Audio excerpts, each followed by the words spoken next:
The name of God does not appear in this story. No thunder announces his presence. No prophet declares, "Thus says the Lord." No miracle interrupts the laws of nature. And yet nothing in this story happens without him. The story opens not in Jerusalem, but in Persia, a foreign land, a foreign throne, a foreign power that stretches from India to Ethiopia. King Ahasuerus, known to history as Xerxes, rules over 127 provinces. He is powerful, he is wealthy, he is certain. For 6 months he displays his glory: gold vessels, silken hangings, endless wine. This is not a celebration, it is an assertion. The empire is reminding itself how strong it is, and when power feels secure, it often forgets restraint. On the final day of the feast, the king commands that Queen Vashti be brought before him, not to rule, not to advise, but to be seen. She refuses. The refusal is brief, but its impact is seismic. The king is furious not because he is challenged privately, but because he is challenged publicly. Power fears embarrassment more than injustice. The advisors panic. If Vashti's refusal is tolerated, they argue, then every woman in the empire will question her place. And so Vashti disappears from the narrative. Not executed, not exiled on record, simply removed. Before we continue with the story, please consider supporting our channel by subscribing, clicking the like button, and turning on notifications. Thank you for your support. Now let's get back. History often silences those who refuse to perform. A replacement is needed. Not a queen with conviction, but one with compliance. Young women are gathered from across the empire, taken from homes, from families, from familiar streets. Among them is a Jewish girl named Hadassah. We know her by another name, Esther. She is an orphan, raised by her cousin Mordecai, a minority within a minority, living quietly in a land that is not her own. She does not announce her faith. She does not declare her heritage. She survives. And sometimes survival requires silence. Esther is taken into the palace. The text is careful here. There is no romance, no choice, no fairy tale. She is selected, and she becomes queen. Not because she planned it, not because she wanted it, but because unseen currents were already moving. Mordecai instructs her, "Do not reveal who you are, not yet." Outside the palace gates, Mordecai uncovers a plot. 2 officials plan to assassinate the king. Mordecai reports it.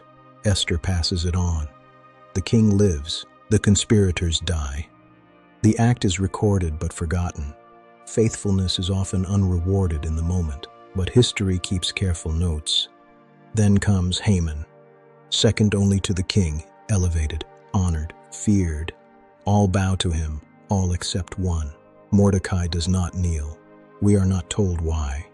The text refuses to simplify him, but Haman notices. An offense, when nursed, becomes obsession. Haman does not want Mordecai humbled.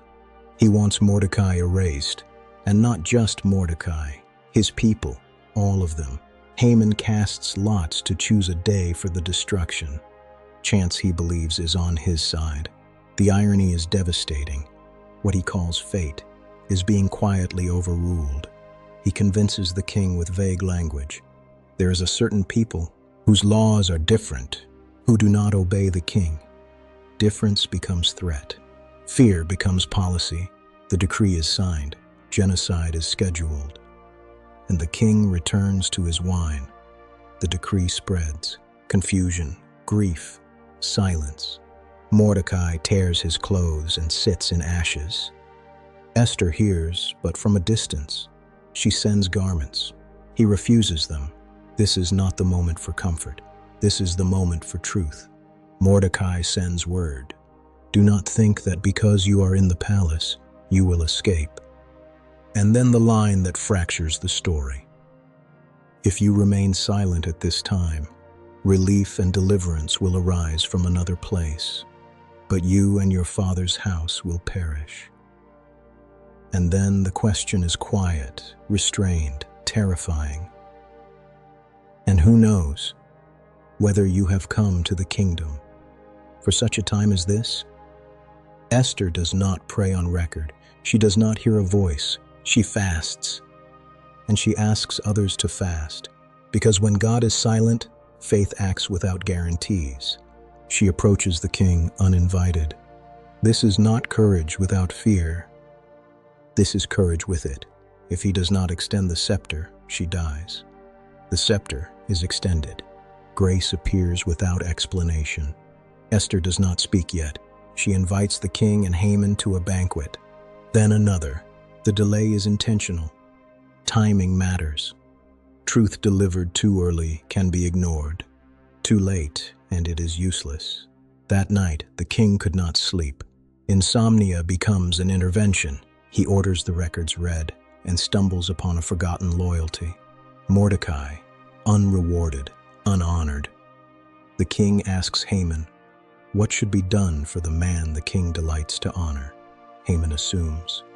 Pride often answers before listening. He describes royal robes, public honor, a parade, and then the command, do this for Mordecai the Jew. Irony does not shout, it smiles.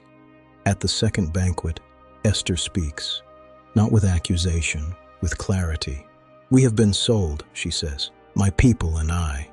The king is enraged, not at injustice, but at proximity. The threat has reached his table. Haman begs. The king returns and misreads the scene. The end is swift. The gallows Haman built for Mordecai becomes his own. Justice often uses the tools of arrogance against itself.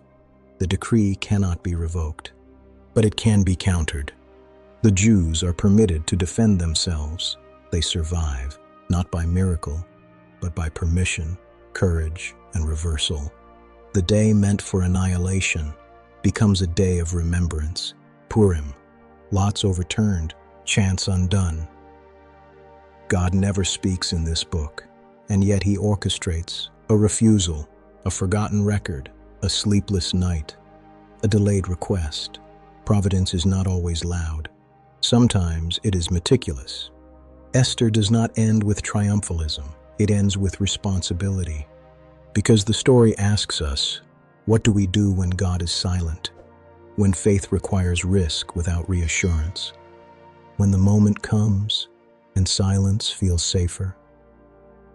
Esther does not answer with words.